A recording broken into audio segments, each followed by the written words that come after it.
You need to sign this divorce paper. I'm tired of this marriage. You are not worthy to be my wife. The divorce papers hit the hospital tray with a slap that made Emily's heart stop.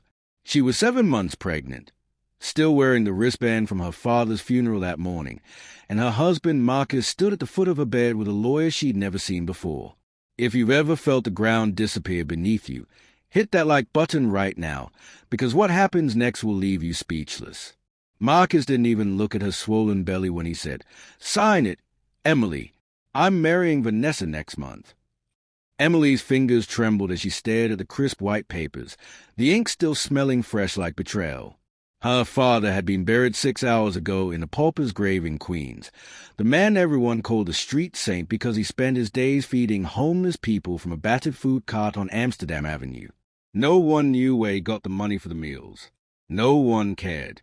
Marcus had skipped the funeral, said he had a work meeting, but Emily had seen the Instagram story, him and Vanessa on a yacht in the Hamptons, her ring finger glittering with a diamond the size of a quail egg.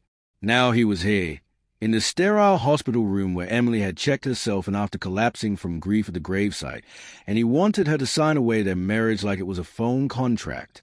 The fluorescent lights buzz overhead, making everything feel surreal and cold. "You can't be serious," Emily whispered, her voice cracking like old paint. Marcus finally met her eyes, and there was nothing there, no warmth, no history, just cold calculation. "I've been serious for months. Em, you just didn't want to see it." The lawyer, a sharp-looking woman in a burgundy suit, stepped forward and placed a pen on the tray next to the papers. "Mrs. Hartwell, if you sign today, Mr. Hartwell has agreed to provide 6 months of living expenses and half the value of your joint savings account, which amounts to approximately $42,000. Emily's laugh came out bitter and sharp. 6 months of living expenses. Like she was a tenant being evicted, not a wife of 8 years carrying his child. She looked down at her belly, at the place where their daughter was growing. The daughter Marcus had picked the name for Zara, after his grandmother. He cried when they found out it was a girl, held Emily's face in his hands, and promised her the world. That man was gone now, replaced by this stranger who couldn't even pretend to have a soul. "What about Zara?" Emily asked, her hand protective over her stomach. Marcus shifted his weight, uncomfortable for the first time. "We'll work out custody. Vanessa's fine with me being a part-time dad." Part-time dad. The words hung in the air like poison. Emily felt bile rise in her throat, hot and acidic. She'd met Marcus at a community center in Harlem 9 years ago, back when he was a struggling graphic designer with dreams bigger than his bank account and a smile that could light up a room. She'd worked 3 jobs to help him start his company, ate ramen for months so he could afford new equipment, believed in him when no one else did. His firm was worth millions now, featured in Forbes and Fast Company, and he was throwing her away like yesterday's trash. "You're doing this now? Today? The day I buried my father." Emily's voice rose, the monitor next to her bed beeping faster as her blood pressure spiked. A nurse poked her head in, concerned, but Marcus waved her away. "Your father was a homeless man who pushed a food cart, Emily. Let's not pretend this is some great tragedy." The words hit her like a physical blow. Emily's father, Samuel, had been her entire world after her mother died when Emily was 12. He'd raised her alone, worked himself to the bone, made sure she got into college, walked her down the aisle at her wedding even though his shoes had holes in them. Marcus had loved Samuel once, or pretended to. Now he spoke about him like he was nothing, less than nothing. "Get out," Emily said quietly, her hands gripping the thin hospital blanket. Marcus didn't move. "Sign the papers first. I have a flight to catch. Vanessa and I are going to Paris for the weekend." Paris. Vanessa. The mistress Emily had confronted 3 months ago in the parking lot of Marcus's office. The woman who'd laugh in her face and said, "He doesn't love you anymore, sweetie. He just feels sorry for you." Emily had gone home and cried in the shower for 2 hours while Marcus claimed he was working late. She believed his lies because the truth was too horrific to accept. But there was no denying it now. The nurse came back, this time with a doctor, an older black man with kind eyes and silver at his temples. I'm going to have to ask you to leave, sir. My patient is in a fragile state. Marcus grabbed the papers off the tray, his jaw tight with frustration. Fine. I'll have my lawyer send them to wherever you end up. You've got 2 weeks to vacate the apartment. It's in my name. He turned to leave, and the lawyer followed, her heels clicking against the linoleum like nails in a coffin. At the door, Marcus paused and looked back. For a split second, Emily thought she saw something human in his face, maybe regret, maybe guilt. But then it was gone. For what it's worth, I did love you once. You just stopped being enough. The door closed behind him, and Emily's world shattered into a million unfixable pieces. The doctor was talking to her. Something about stressing the baby, but Emily couldn't hear him over the roaring in her ears. She looked at her father's funeral program on the side table, his face smiling up at her in a photo from better days, and she felt more alone than she'd ever felt in her entire life. Her phone buzzed. A text from an unknown number. Estate reading for Samuel Washington, Monday 10 a.m., Goldstein and Associates, Park Avenue. Attendance mandatory. Emily stared at the message, confused. Her father didn't have an estate. He didn't have anything except that old food cart and the cramped studio apartment in Washington Heights they'd had to clean out last week. She was about to delete the text when another one came through. This concerns a matter of significant inheritance. Your presence is required by law. Inheritance? Her father? The same man Marcus had just called homeless? Emily's hands shook as she read the message again, her mind spinning with questions that had no answers. And somewhere in the back of her mind, a small, dangerous seed of hope began to grow. What didn't she know about her father? What had he been hiding? The monitor beeped steadily beside her, counting down the seconds until Monday, until the moment everything she thought she knew would change forever. Don't go anywhere, because when that will gets read, jaws are going to drop. Subscribe and turn on notifications so you don't miss what happens next. Monday morning came wrapped in fog and fear, the kind that settles in your bones and makes you question everything. Emily stood outside Goldstein and Associates on Park Avenue, her belly pressing against her only decent black dress, staring up at the gleaming tower of glass and steel that seemed to scrape the clouds themselves. This wasn't the kind of law firm that handled estates for street vendors and food cart operators. This was old money, serious money, the kind of place where senators and CEOs came to hide their secrets and protect their fortunes. Emily checked the address 3 times on her phone, convinced there had been some mistake, but the text message was clear and the receptionist who had called to confirm had been insistent. Her father's name was on the docket. Samuel Washington, the man who'd worn the same jacket for 5 years and counted quarters to buy her birthday cards. What business did he have here, in this marble palace of wealth and power? A doorman in white gloves opened the heavy brass door for her, and Emily stepped into a lobby that smelled like leather and expensive cologne. The elevator ride to the 42nd floor felt like ascending into another dimension, one where her grief and confusion didn't belong. When the doors opened, a young woman with perfectly straightened hair and a navy suit greeted her with a smile that didn't quite reach her eyes. "Mrs. Hartwell? Right this way. Mr. Goldstein has been expecting you." Emily followed her down a corridor lined with oil paintings of stern-looking white men in judicial robes, their eyes seeming to follow her every step, judging her wrinkled dress and scuffed shoes. The conference room was vast and intimidating, with floor-to-ceiling windows overlooking Central Park, the autumn trees burning red and gold in the morning light. A massive mahogany table dominated the space, polished to a mirror shine, and seated around it were people Emily had never seen before in her life. An elderly black woman in a purple church hat and pearls, her face carved with wrinkles and wisdom. A middle-aged Asian man in an expensive suit, his fingers steepled under his chin. A young white woman with tattoos creeping up her neck, incongruous in this formal setting, nervously bouncing her leg under the table. And at the head of the table sat Abraham Goldstein himself, a legendary attorney Emily recognized from news articles about billion-dollar mergers and Supreme Court cases. His silver hair was perfectly combed, his eyes sharp behind wire-rimmed glasses, and when he saw Emily, he stood with a respect that felt almost reverent. "Ms. Washington," he said, using her maiden name which he hadn't heard in years. "Please, sit. We've been waiting for you." Emily lowered herself into a leather chair that probably cost more than her monthly rent, her heart hammering against her ribs.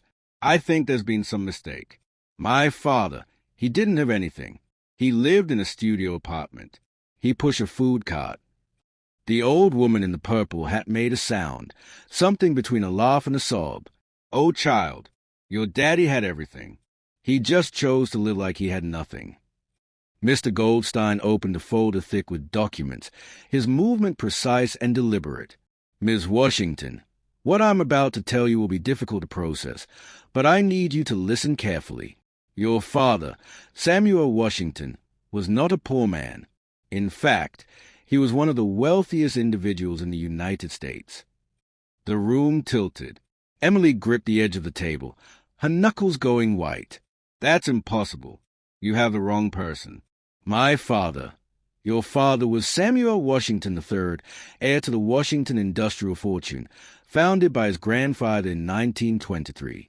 The company manufactures critical components for aerospace, defense, and telecommunications. At the time of your father's death, his personal net worth was estimated at approximately $47 billion. $47 billion. The number was so large it didn't feel real.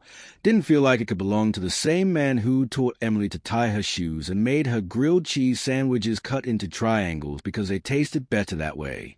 "No," Emily whispered, shaking her head. "No, you're lying. Your father was testing people." The old woman interrupted gently. "Testing their hearts. I'm Dorothy Mills. Baby, I was your grandmother's best friend, and I've been managing parts of your daddy's charitable trust for 30 years. Samuel walked away from his fortune when he was 25 years old, right after your mama died. Said the money had poisoned his family, turned his brothers against each other, made his own father cold and cruel. He wanted to raise you different, wanted you to know what real love looked like without money corrupting it." The Asian man leaned forward, his voice soft but firm. "I'm James Chen, Chief Financial Officer of Washington Industrial. Your father never stopped running the company, Ms. Washington. He just did it remotely, through encrypted communications and trusted intermediaries. Every decision, every merger, every acquisition, that was Samuel. He was a genius, perhaps the greatest strategic mind I've ever encountered. And every dollar he made, he funneled into feeding people, housing the homeless, funding schools in poor neighborhoods. That food cart of his, it was his way of staying connected to the streets, to real people with real problems." Emily couldn't breathe. The room was spinning, the Manhattan skyline blurring through her tears. "Why didn't he tell me? Why did he let me struggle? I worked 3 jobs to put Marcus through business school. I ate cereal for dinner so we could make rent. If he had all this money, he was protecting you," Dorothy said, reaching across the table to touch Emily's hand. "And he was testing the people around you, especially that husband of yours." The mention of Marcus sent a jolt of electricity through Emily's system. "What does Marcus have to do with this?" Mr. Goldstein's expression hardened. 6 months ago, your father hired a private investigation firm to conduct background checks on everyone in your life. He was dying, though he never told you. Stage 4 pancreatic cancer. He had perhaps a year left, and he wanted to make sure you were surrounded by people who loved you for you, not for what you might inherit. The results were troubling. The tattooed woman spoke for the first time, her voice raspy like she'd spent years smoking cigarettes on street corners. "I'm Kira. I was one of the investigators. Your husband's been planning to leave you since he found out you were pregnant. He hired a forensic accountant to go through your father's finances, trying to figure out if there was any hidden money. When the accountant came back with nothing, Marcus started his exit strategy. He's been embezzling from his own company to fund his lifestyle with Vanessa, and they are planning to move to Monaco after the wedding to avoid taxes and potential fraud charges. He thinks you're going to be broke and desperate, easy to manipulate for custody so he doesn't have to pay child support." The words hit Emily like bullets, each one tearing through the fantasy she'd built about her marriage. Marcus hadn't left her because she wasn't enough. He'd left her because he thought she had nothing, because without money she was worthless to him. The betrayal was so deep it had its own taste, metallic and bitter. Your father knew, Mr. Goldstein continued. He knew everything, and it broke his heart. But he also knew that you needed to see Marcus's true nature, needed to understand who you'd married before we executed his will. Samuel Washington was many things, but above all, he was your protector. Emily looked around the table at these strangers who somehow knew more about her life than she did, and she felt something shift inside her, something cold and sharp. What happens now? Mr. Goldstein smiled, and it was the smile of a shark scenting blood in the water. Now, Ms. Washington, we read the will, and then we discuss how you'd like to handle the people who betrayed you. The old woman Dorothy squeezed Emily's hand. Your daddy left you everything. Baby, every dollar, every company, every property. You're about to become the most powerful black woman in American business. Question is, what are you going to do with that power? Emily thought about Marcus's face when he called her father a homeless man, about Vanessa's laugh in that parking lot, about the divorce papers in the hospital room, and the 2 weeks she had to vacate an apartment that had been her home. She thought about her daughter, Zara, growing inside her, and the world she would inherit. And for the first time since her father died, Emily Washington smiled. But you need to see what's in that will, because the revenge that's coming is going to be absolutely devastating. Hit that subscribe button and drop a comment telling me what you would do with $4 to $7 billion. The will reading took 3 hours, and with every page Mr. Goldstein turned, Emily felt herself transforming from a discarded wife into something else entirely, something powerful and untouchable. Her father hadn't just left her money. He'd left her an empire built on precision and purpose, every asset carefully chosen, every investment designed to create change.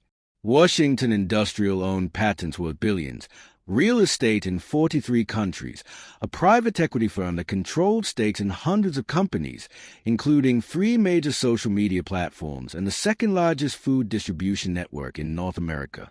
But more than that, Samuel had left the detailed letters, his handwriting shaky from the illness he'd hidden so well, explaining why he'd lived the way he did and what he hoped she would do with the fortune he built. You were always enough, Emily, one letter read. I lived poor so you would know that love doesn't come from bank accounts. I fed the hungry so you would understand that wealth is responsibility, not privilege. And I watched the people around you so you would learn that loyalty can't be bought. Now it's your turn to decide what kind of woman you will be. Will you be like your grandfather, hoarding money like a dragon guards gold? Or will you be better than all of us? The conference room felt smaller now, intimate, as Emily folded the letter carefully and placed it back in its envelope. She could feel everyone watching her, waiting for her reaction, wondering if she would crack under the weight of so much sudden change. Dorothy reached over and patted Emily's shoulder with a grandmother's tenderness. Your daddy made me promise to tell you something if he didn't survive long enough to say it himself. He said, don't waste your energy hating Marcus. Pity him instead. He had a chance to love a woman worth more than all the money in the world, and he was too blind and stupid to see it. Emily laughed, but it came out wet with tears. Pity isn't what I'm feeling right now. Good, Kira said, leaning back in her chair with a grin that showed off a gold tooth. Because pity doesn't build empires. Your father was a saint on those streets, but in business, he was absolutely ruthless when someone crossed him. He didn't destroy people loudly. He dismantled them piece by piece until they woke up one day and realized they had nothing left. James Chen nodded in agreement, pulling out his tablet and swiping through screens filled with numbers and charts. We've already begun the process your father outlined in his contingency plans. Marcus's company, Hartwell Design, operates on credit lines from 3 major banks. 2 of those banks are owned by subsidiaries of Washington Industrial. We've been their primary creditor for 2 years, which means we can call in those loans at any time. Additionally, Marcus's largest client, generating approximately 60% of his annual revenue, is Lux Retail Group. We own 4 to 9% of Lux. 1 board vote and that contract disappears. Emily's breath caught in her throat. My father set this up? before he died. Your father was a chess player who thought 50 moves ahead, Mr. Goldstein said. He knew Marcus was a snake the moment he started asking questions about inheritance at a family dinner 8 months ago. Samuel played dying and poor perfectly, and Marcus showed exactly who he was. Now you have the power to end him professionally and financially without lifting a finger. The question is, do you want to? The weight of that question settled over the room like morning mist. Emily thought about mercy and karma, about turning the other cheek like her father had taught her in Sunday school, about being the bigger person. Then she remembered Marcus standing at the foot of her hospital bed with divorce papers, remembered him calling her father a homeless man, remembered him saying she wasn't enough, and something cold and final clicked into place in her chest. I want him to feel what I felt, Emily said quietly. I want him to know what it's like to lose everything and have no one catch you when you fall. Dorothy clapped her hands together once, sharp and decisive. Then let's talk strategy. Baby, revenge is a dish best served calculated. Over the next hour, they laid out a plan so elegant and devastating that Emily almost felt sorry for Marcus. Almost. James would trigger the loan recalls next week, right after Marcus returned from Paris with Vanessa. The banks would demand immediate repayment of approximately $7 million. Funds Marcus didn't have liquid because he'd been spending recklessly to impress his mistress. His assets would be frozen, his account seized, and his business would collapse within 48 hours. Simultaneously, Kira would deliver the evidence of his embezzlement to the FBI and the IRS, investigations that would take months but would destroy any chance he had of rebuilding his reputation or starting over. Lux Retail would cancel their contract citing ethical concerns, and word would spread through the industry that Marcus Hartwell was toxic, untouchable, finished. He'll lose everything, Mr. Goldstein said. His company, his money, his freedom possibly, and definitely his relationship with Vanessa. Women like her don't stay when the money runs out.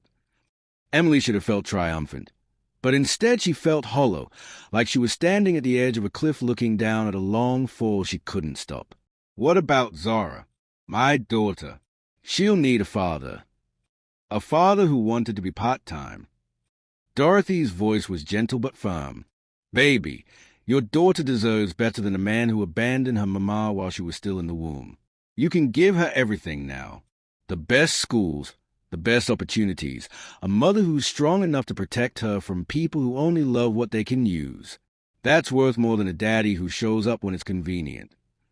The truth of those words burned, but Emily knew Dorothy was right. She placed both hands on her belly, feeling Zara kick against her palms like she was fighting to get out and face the world. Okay, Emily whispered. Do it. All of it. Mr. Goldstein made a note on his legal pad, his pen scratching across paper with the sound of fate being sealed. There's one more thing your father arranged.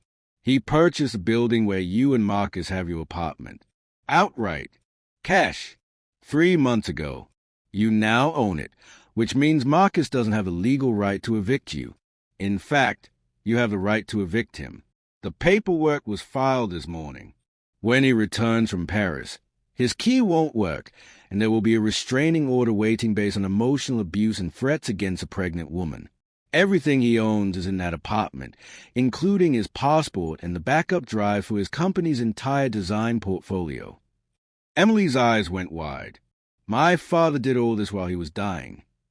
Your father loved you more than breath itself, James said, and he wanted to make sure that even from the grave, he could protect you from the wolves.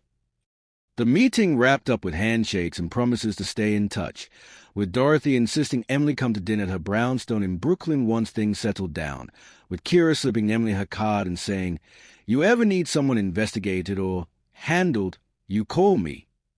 Mr. Goldstein walked Emily to the elevator personally, his hand gentle on her elbow. Your father was my friend for 40 years, Emily. I watched him walk away from everything his family built because he believed money without purpose was poison. Now you have both the money and the purpose. Don't let it corrupt you the way it corrupted his father and brothers. Use it to build something beautiful. Use it to prove Samuel was right about you. The elevator doors opened, and Emily stepped inside, her reflection staring back at her from the polished brass walls. She looked different somehow, older maybe, or just more aware of the weight she now carried. As the elevator descended, her phone buzzed with a text from Marcus. Vanessa said yes. We're getting married in Monaco in 3 weeks. I'll have my assistant contact you about custody arrangements. Emily stared at the message for a long moment. Then she typed back 4 words that felt like dropping a bomb. Congratulations. Enjoy it while it lasts. She hit send and watched the message turn blue. Delivered, read. Somewhere in Paris. Marcus was probably confused, maybe even concerned by the strange confidence in her words. He had no idea what was coming. No idea that the homeless man's daughter he'd thrown away was about to become his worst nightmare. The elevator reached the lobby, and Emily stepped out into the afternoon sun, her hand protective over her belly, her future suddenly bright with possibility and revenge. But Marcus is about to get the shock of his life, and you're not going to believe how Emily takes back her power. Make sure you're subscribed because Chapter 4 is where everything explodes. Marcus Hartwell's world ended on a Tuesday morning at exactly 9:47, and Emily watched it happen from the comfort of her father's penthouse on Fifth Avenue, a property she hadn't even known existed until yesterday. The penthouse was obscene in its luxury, 12,000 square feet of marble and glass with views that made the entire city look like a toy model spread out below her feet. Samuel had never lived here, Dorothy explained. He'd bought it 15 years ago as an investment and kept it maintained but empty, waiting for the day Emily would need a fortress. Today was that day. Emily sat in a leather chair by the floor-to-ceiling windows, her laptop open to a secure feed Kira had set up that showed the front entrance of Hartwell Design's office building in Midtown. She felt like a god looking down from Olympus, watching mortals scurry around unaware that their fate had already been written. At 9:47, 3 black SUVs pulled up to the curb, and federal agents in windbreakers marked FBI and IRs poured out like ants from a disturbed hill. Kira stood next to Emily, coffee in hand, narrating the scene like a nature documentary. There's Marcus now, tan from Paris, probably still drunk on champagne and bad decisions. Marcus appeared on screen, his suit crisp and expensive, his arm around Vanessa, who wore designer sunglasses that cost more than most people's monthly rent. They were laughing about something, completely oblivious, until the lead agent stepped into their path and flashed his badge. Emily couldn't hear the words, but she watched Marcus's face transform from confusion to horror to panic in the span of 3 seconds flat. The laptop showed multiple camera angles now. Kira's investigation team had been thorough. Inside the office, agents were already seizing computers and files, escorting shocked employees out of the building while accountants in cheap suits tagged evidence with numbered stickers. Marcus's assistant, a young man named Trevor who'd always been kind to Emily, stood in the lobby with his hands over his mouth, tears streaming down his face as his career evaporated in real time. The embezzlement charges are solid, Kira said, sipping her coffee like she was watching a particularly entertaining movie. Marcus has been skimming about $40,000 a month for the past 2 years, funneling it through a fake vendor account he set up using Vanessa's cousin's social security number. That cousin's going down too. The IRS found unreported income, tax fraud, falsified documents. Marcus is looking at 15 to 20 years if they throw the book at him, and trust me, they will. Emily should have felt something, satisfaction maybe, or vindication, but instead there was just a cold emptiness where her heart used to be. On screen, Vanessa was backing away from Marcus, her sunglasses pushed up into her hair, her face pale with shock. An agent was talking to her now, probably explaining that her Monaco wedding was cancelled and her fiancé was about to be arrested. Vanessa's mouth moved, forming words Emily could imagine. I didn't know. This isn't my fault. I'm a victim here too. Then Vanessa did exactly what Emily knew she would do. She turned and ran, her designer heels clicking against the pavement as she fled toward a waiting taxi, leaving Marcus standing alone on the sidewalk with federal agents closing in around him like wolves. There it is, Kira said with satisfaction. The moment he realized that she never loved him. She loved the lifestyle, the money, the image. Now that it's gone, so is she. Marcus looked around like a drowning man searching for a life raft that didn't exist. And for just a moment, Emily felt a flicker of the love she used to have for him, the memory of who he'd been before greed and ambition had poisoned him completely. Then she remembered his words in the hospital, remembered him saying her father was a homeless man, remembered the divorce papers on her tray while her baby kicked inside her, and the flicker died as quickly as it had sparked. Her phone rang. Dorothy's name lit up the screen. "Are you watching, baby?" the old woman asked. "I'm watching," Emily confirmed. James just triggered the loan recalls. Every bank Marcus owes money to is demanding full repayment by end of business today. His accounts are frozen due to the federal investigation, which means he can't access a single dollar. His business is dead, his assets are seized, and his reputation is destroyed. Your father would be proud. Emily wasn't sure proud was the right word.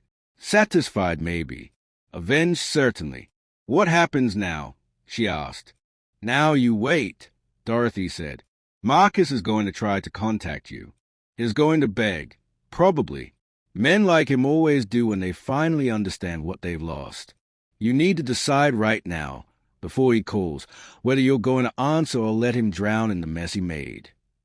The question hung in the air between them while on the laptop screen. Marcus was being led toward one of the SUVs, his hands behind his back, his face the color of old newspaper. Camera flashes erupted from somewhere off screen, media vultures who'd been tipped off about the raid, and Emily realized her father had orchestrated even this. The public humiliation, the fall from grace captured in high definition for the evening news. "I'm not answering," Emily said finally. "He made his choice. Now he gets to live with it." Dorothy's approval rumbled through the phone like distant thunder. "That's my girl. Now, there's someone here who wants to meet you. Can you come to my place in Brooklyn? It's important." Emily agreed and ended the call, closing the laptop so she wouldn't have to watch Marcus's destruction anymore. The penthouse felt too big suddenly, too empty despite all its luxury. She walked to the nursery her father's staff had already prepared, a room painted soft yellow with a crib made from sustainable wood and a mobile of stars that played Brahms' lullaby when you wound it up. This was where Zara would sleep, where she would take her first steps, where she would grow up surrounded by wealth that Emily would teach her to use responsibly, the way Samuel had tried to teach his own children before they'd rejected his lessons. Emily's phone buzzed. "Marcus." She didn't even read the message, just deleted it and blocked his number. Another buzz. An email from Marcus's lawyer. Subject line, urgent, reconsideration of divorce terms. Emily deleted that too. The power she felt wasn't the loud, aggressive kind she'd expected. It was quiet and absolute, the power to simply stop engaging, to walk away and let the consequences Marcus had created swallow him whole. An hour later, Emily stood on Dorothy's stoop in Brooklyn, the brownstone elegant and warm in a way the Fifth Avenue penthouse could never be. Dorothy answered the door herself. No staff or assistants, just a grandmother welcoming family home. Inside, the house smelled like sweet potato pie and memories. Dorothy led Emily to a sitting room where an old man waited in a wheelchair, his skin dark as midnight, his eyes milky with cataracts but somehow still sharp and knowing. "Emily Washington," the man said, his voice cracked with age but strong underneath. "I'm Richard Washington, your grandfather, and I've been waiting 30 years to meet you." Emily's knees went weak. "My grandfather died before I was born." "My father said, your father said what he needed to say to keep you safe from me," Richard interrupted. "I wasn't a good man for most of my life, child. I was cruel and greedy, and I destroyed my own sons with my expectations and my money. Samuel was right to walk away from me, right to keep you hidden. But I'm dying now, for real this time, and I wanted to meet the granddaughter who inherited everything I built but none of my poison." The old man reached out a trembling hand, and Emily took it, feeling the paper-thin skin and the bones beneath. "Your father was the best of us," Richard continued. "And from what Dorothy tells me, you're going to be better than even him. Use the money well. Emily, use it to heal instead of hurt. That's all an old fool can ask." Emily knelt beside the wheelchair, this stranger who was her blood, and she felt the weight of generations settling on her shoulders, all the mistakes and regrets and hopes tied up in a fortune that could either save the world or destroy it. "I'll try," she whispered. That's all any of us can do, Richard said.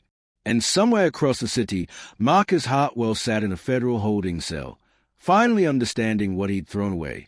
But you need to see what Emily does when Marcus tries to take their daughter. Stay tuned, because Chapter 5 is going to break your heart and put it back together. Subscribe now. 3 weeks after Marcus's arrest, Emily went into labor at 2 in the morning, alone in the Fifth Avenue penthouse with only the night nurse her security team had insisted she hire. The contractions came fast and brutal, ripping through her body like earthquakes, and all Emily could think about was how she was bringing a daughter into a world that was already broken before Zara even took her first breath. The hospital was Mount Sinai on the Upper East Side, private suite on the executive floor, the kind of place where celebrities gave birth behind bulletproof glass and NDAs. Dorothy arrived within 20 minutes, still in her nightgown under a fur coat, her face creased with worry and love. James Chen came too, though Emily hadn't called him, carrying flowers and a stuffed elephant that was probably ridiculously expensive. Even Kira showed up, looking uncomfortable in the sterile medical environment, but determined to be there anyway. But Marcus didn't come, because Marcus was in Rikers Island awaiting trial, his bail set at $5 million that no one would post, his former friends and business associates pretending they'd never known him.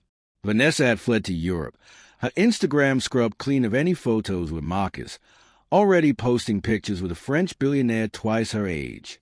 The labor lasted 14 hours, and Emily screamed through most of it, not just from physical pain, but from the emotional agony of becoming a mother without a partner, of bringing life into the world while surrounded by the wreckage of her marriage.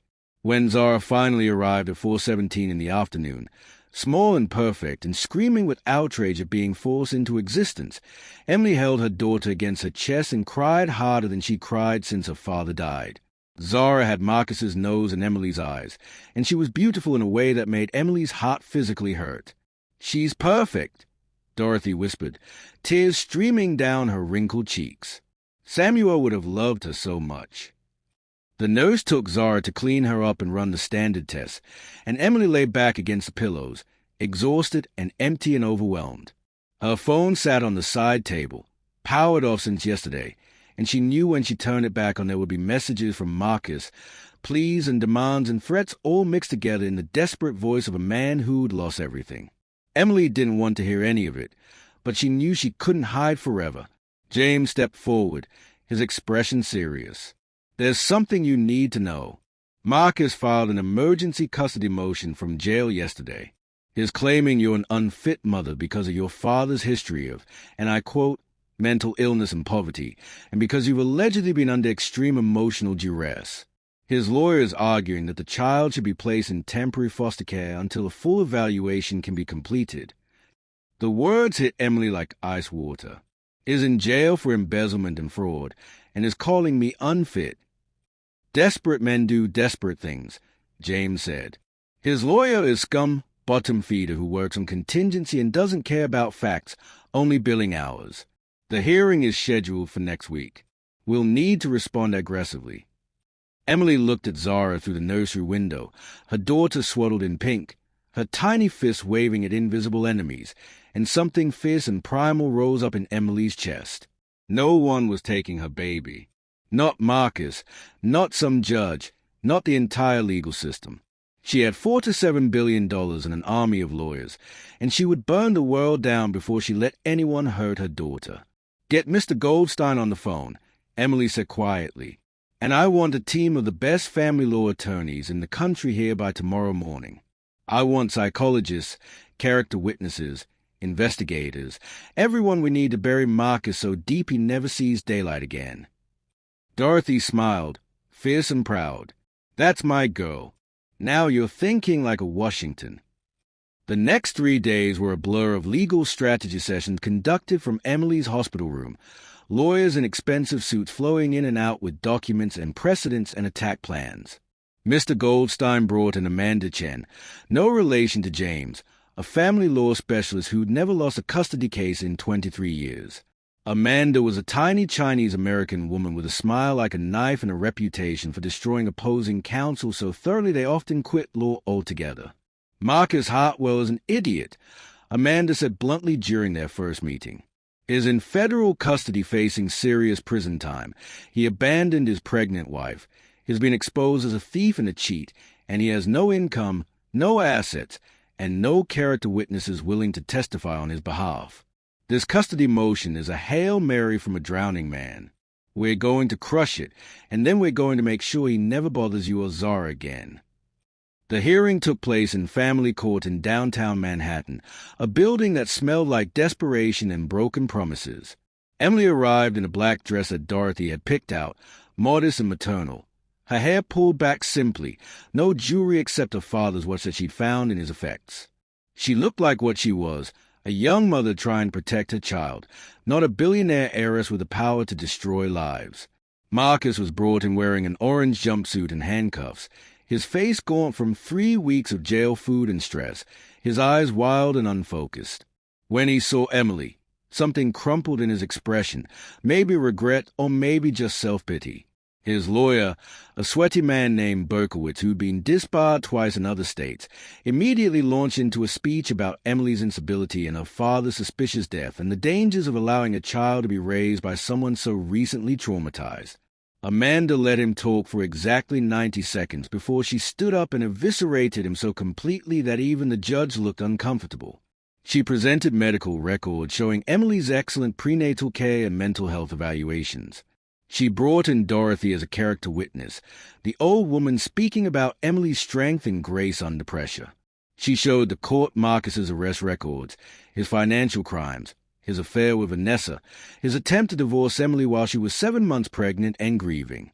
Then Amanda played her trump card, a recording that Kira had obtained legally through Marcus's own security cameras of him telling Vanessa 3 months ago that he'd get rid of the kid as soon as possible because children were expensive and he didn't want to be tied down to Emily's deadweight for the rest of his life. The courtroom went silent. The judge, a black woman in her 60s named Henderson, stared at Marcus with a kind of disgust usually reserved for the worst criminals.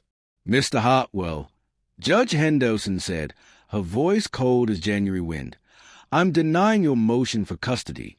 Furthermore, I'm granting Ms. Washington full legal and physical custody of the minor child, with 0 visitation rights for you pending the outcome of your criminal trial. If you're convicted, you will have the opportunity to petition for supervised visitation when you're released from prison. But given what I've heard today, I wouldn't hold my breath. This hearing is adjourned." Marcus screamed something, the words incoherent and desperate, as the bailiffs dragged him out of the courtroom. His lawyer tried to file an immediate appeal, but Judge Henderson shut him down with a look that could have melted steel. Emily sat very still, her hands folded in her lap, and she felt nothing except a cold satisfaction that justice, for once, had actually been served. Outside the courthouse, reporters swarmed, cameras flashing, microphones thrust forward like weapons. Amanda handled them with professional grace, reading a prepared statement about Emily's relief at the court's decision and her hope that Marcus would get the help he needed. Emily said nothing, just walked to the waiting car with her head high, Dorothy's arm linked through haze, and drove back to the penthouse where Zara waited with her nurse, innocent and perfect and safe. That night, Emily sat in the nursery holding her sleeping daughter, and she made a promise to the darkness and to her father's ghost and to herself. Zara would never know poverty or betrayal or the kind of pain that came from loving someone who only saw you as a transaction. Zara would grow up strong and kind and aware that money was power but love was everything. And Marcus? Marcus could rot in his cell knowing that the woman he'd thrown away had become untouchable, and the daughter he'd tried to use as a weapon would never even know his name. But Emily's about to do something that will shock everyone, and you need to see how this story ends. One more chapter left. Subscribe and turn on all notifications because the finale is absolutely insane. 6 months after Zara was born, Emily Washington stood at the podium of the New York Stock Exchange and rang the opening bell. Cameras capturing the moment a 29-year-old black woman became the public face of Washington Industrial for the first time in the company's 100-year history. She wore a navy suit her father would have been proud of, simple and powerful, and on her hips sat Zara in a custom baby carrier, the symbol of everything Emily was fighting for. The crowd erupted in applause, but Emily wasn't there for the recognition or the pageantry. She was there to announce something that would fundamentally change how her father's fortune will be used forever. My father spent his life pretending to be poor so he could understand what real people needed, Emily said into the microphone, her voice steady and clear. He fed the hungry, housed the homeless, and gave away billions without ever putting his name on a building or demanding recognition. Today, I'm announcing the Samuel Washington Foundation, a trust funded with $20 billion that will focus on 3 things: ending food insecurity in America, providing free healthcare in underserved communities, and creating interest-free small business loans for entrepreneurs from marginalized backgrounds. My father believed that wealth without purpose was poison. I intend to prove him right by using this money to change lives, not just make headlines. The applause was deafening, but Emily could already hear the criticism that would come. People would say she was naive, that $20 billion wasn't enough to solve systemic problems, that she should focus on growing the business instead of giving money away. Emily didn't care. She'd learned from her father that the opinions of people who'd never struggled didn't matter when you were trying to help those who had. After the ceremony, Emily returned to the penthouse where Dorothy waited with sweet tea and wisdom, as she always did. The old woman had become more than a family friend. She was Zara's grandmother in every way that mattered, the connection to Samuel that Emily needed to stay grounded. "Your daddy would have been so proud," Dorothy said, holding Zara while the baby tried to grab her pearl necklace. "You took everything he taught you and made it bigger, better, louder than he ever could." Emily collapsed onto the sofa, exhausted but satisfied. "I got a message from Marcus's lawyer today. He's being transferred to a minimum security prison in Pennsylvania. The federal prosecutor offered him a plea deal, 7 years instead of 20 if he returns all the money he stole and testifies against Vanessa's cousin who helped him set up the fake accounts." "And what did Marcus say?" Dorothy asked. "He took the deal. He also sent me a letter." Emily pulled the crumpled envelope from her purse, Marcus's handwriting on the front, her name written in the same script that used to write love notes and birthday cards. She hadn't opened it yet, wasn't sure she wanted to. "You don't have to read it," Dorothy said gently. "Some apologies don't deserve to be heard." But Emily was curious despite herself, needed to know what Marcus thought he could possibly say after everything he'd done. She opened the envelope carefully, unfolding 3 pages of small, cramped handwriting that looked like it had been written in a single desperate session. The letter started with apologies, the kind that felt hollow because they came too late to matter.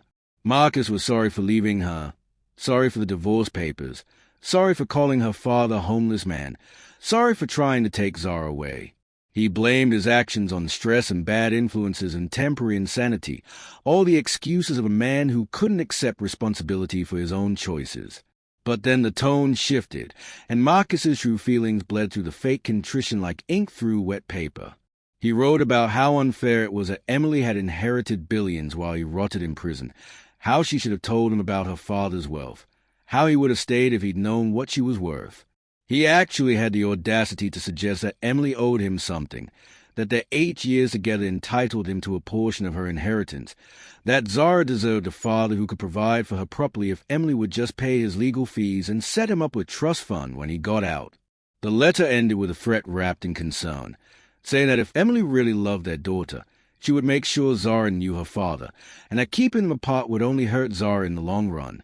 Emily read the entire thing twice, making sure she understood exactly what Marcus was saying, and then she did something that surprised even herself. She laughed.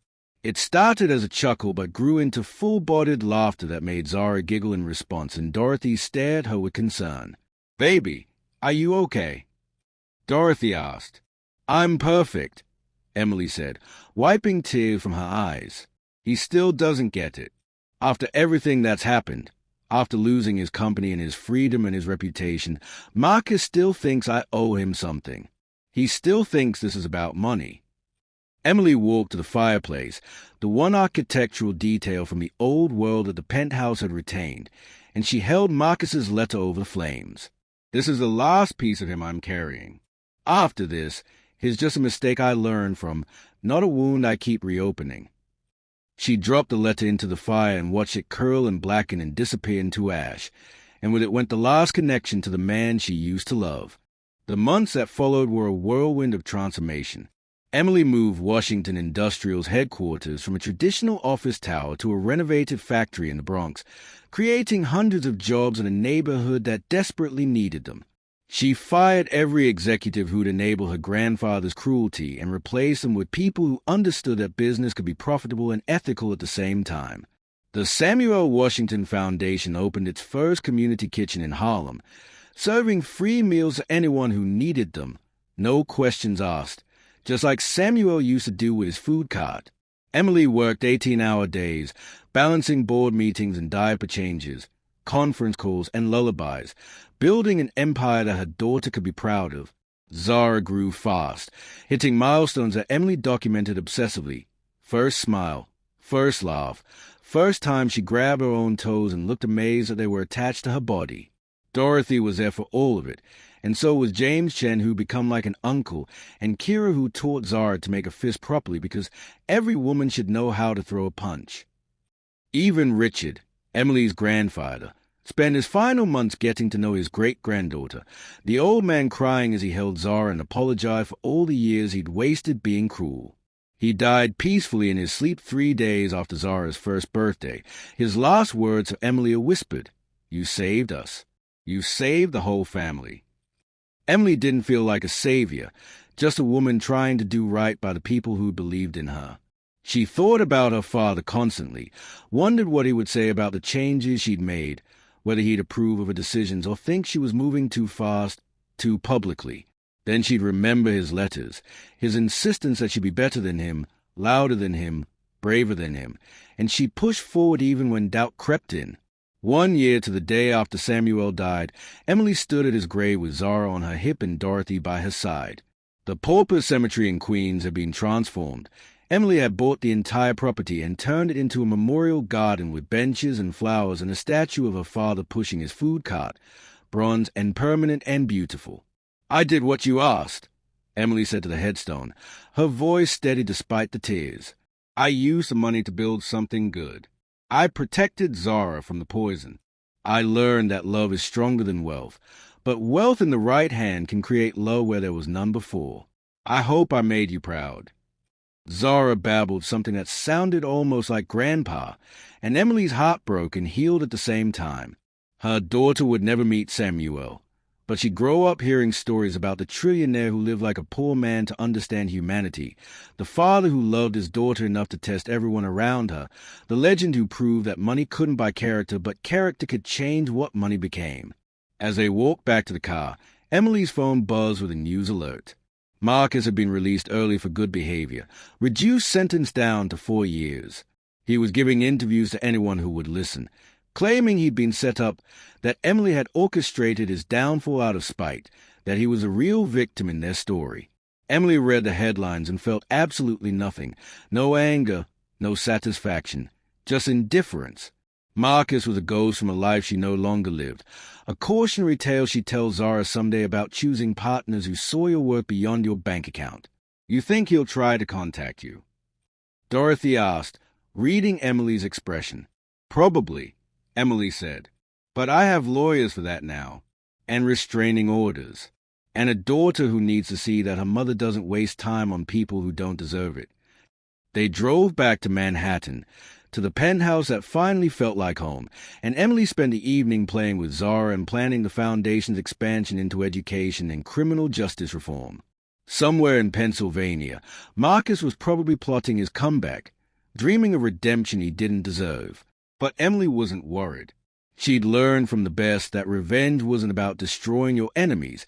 It was about building something so beautiful and powerful that they became irrelevant. And as she tucked Zara into bed that night, singing the same lullaby her father used to sing to her, Emily Washington knew she'd won not because Marcus had lost, but because she created a life filled with purpose, love, and the kind of wealth that couldn't be measured in dollars. Her father had tested everyone around her and found them wanting. Now it was Emily's turn to test herself, and she was just getting started. If this story moved you, smash that like button and subscribe for more incredible tales of triumph over betrayal. Drop a comment telling me what you would do with billions. And don't forget to share this with someone who needs to hear that being underestimated is just the beginning of their comeback story.